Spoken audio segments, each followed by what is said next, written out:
देव भगवान की जय। प्यारे कृष्ण कन्हैया लाल की जय। श्री वेदांत दर्शन 35 ब्रह्म सूत्र हो गए थे। अध्याय 2 चल रहा था और प्रथम पाद चल रहा है। आज है 36वें ब्रह्म सूत्र से संबंध। इस पर यह जिज्ञासा होती है कि जीव और उनके कर्म अनादि हैं, इसमें क्या प्रमाण है। इस पर कहते हैं उपपद्यते चाप्युपलभ्यते चा मीन्स इसके सिवा जीव और उनके कर्मों का अनादि होना। उपपद्यते मीन्स युक्ति से भी सिद्ध होता है। चा मीन्स और उपलभ्यते मीन्स वेदों तथा स्मृतियों में ऐसा वर्णन उपलब्ध भी होता है।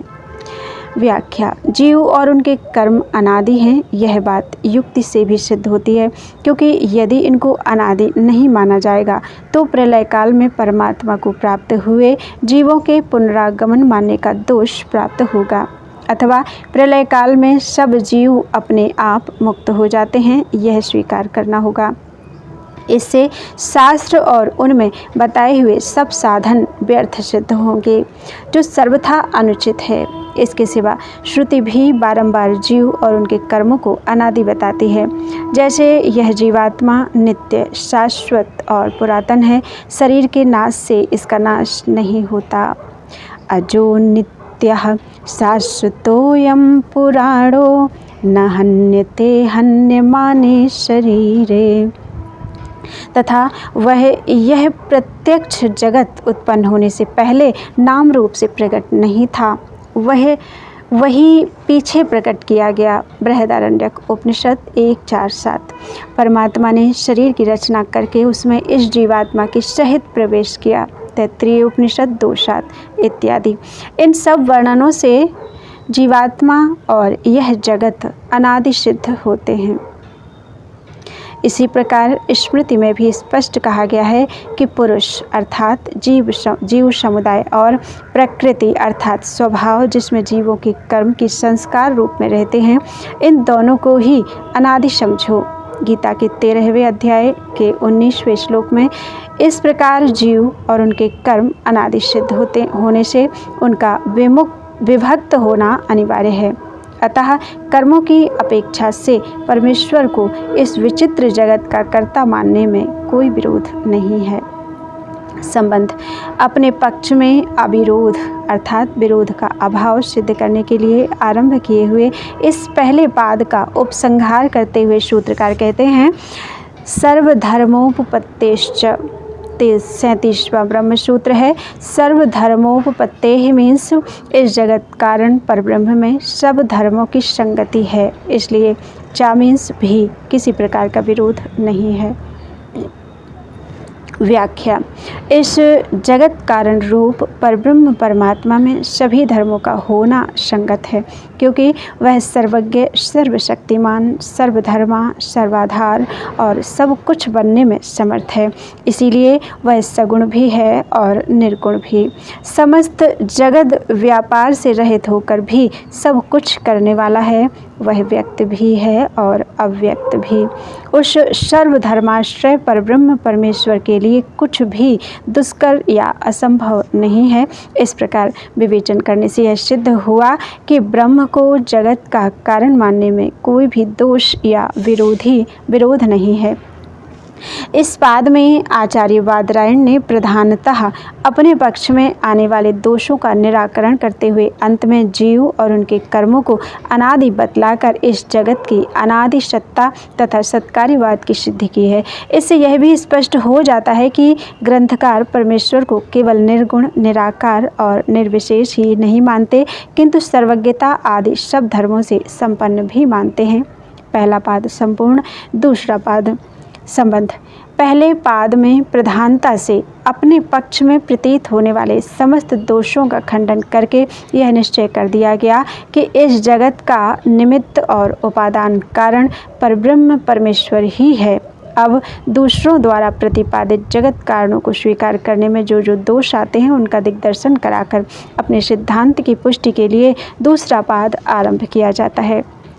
इसमें प्रथम 10 सूत्रों द्वारा यह सिद्ध करते हैं कि सांख्योक्त प्रधान को जगत का कारण मानना युक्ति संगत नहीं है।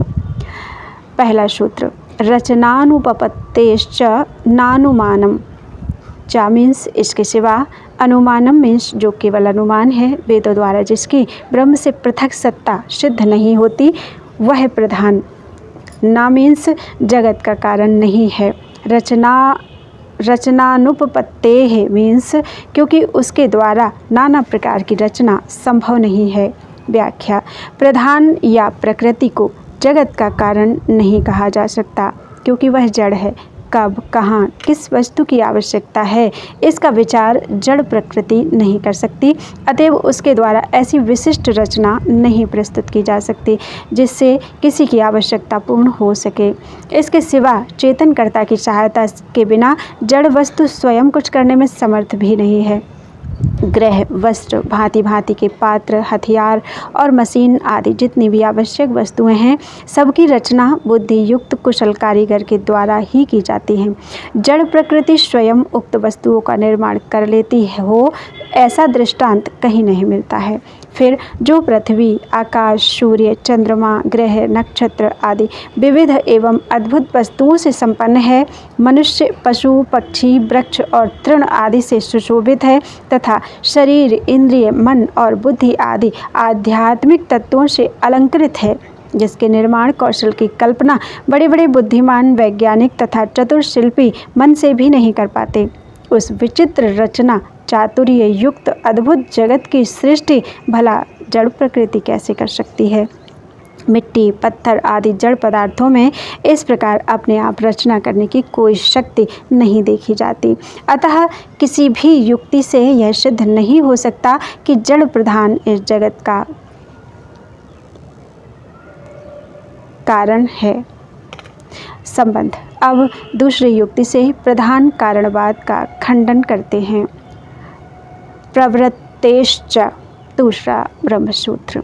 प्रवृत्तेः मीन्स जगत की रचना के लिए जड़ प्रकृति का प्रवृत्त होना, चा मीन्स भी सिद्ध नहीं होता, इसलिए प्रधान इस जगत का कारण नहीं है।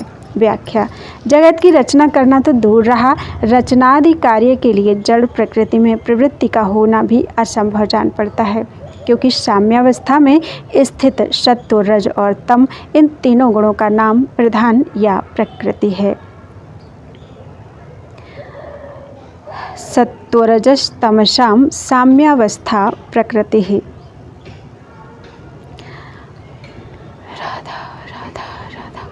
उस जड़ प्रधान का बिना किसी चेतन की सहायता के सृष्टि कार्य प्रारंभ करने के लिए प्रवृत्त होना कदापि संभव नहीं है। कोई भी जड़ पदार्थ चेतन का सहयोग प्राप्त हुए बिना कभी अपने आप किसी कार्य में प्रवृत्त होता हो ऐसा नहीं देखा जाता। संबंध, अपूर्व पक्षी के द्वारा दिए जाने वाले जल आदि के दृष्टांत में भी चेतन का सहयोग दिखलाकर उपर्युक्त बात की ही सिद्धि करते हैं।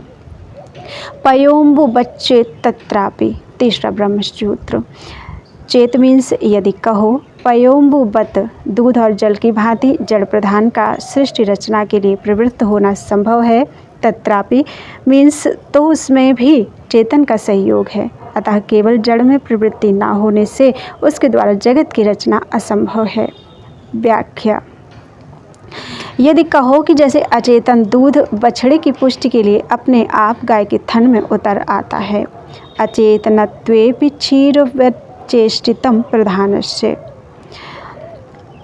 तथा अचेतन जल लोगों के उपकार के लिए अपने आप नदी, निर्झर आदि के रूप में बहता रहता है, उसी प्रकार जड़ प्रधान भी जगत की सृष्टि के कार्य में बिना चेतन के ही स्वयं प्रवृत्त हो सकता है। तो ऐसा कहना ठीक नहीं है, क्योंकि जिस प्रकार रथ आदि अचेतन वस्तुएं बिना चेतन का सहयोग पाए संचरण आदि कार्यों में प्रवृत्त नहीं होती, उसी प्रकार थन में दूध उतरने और नदी, निर्झर आदि के बहने में भी अव्यक्त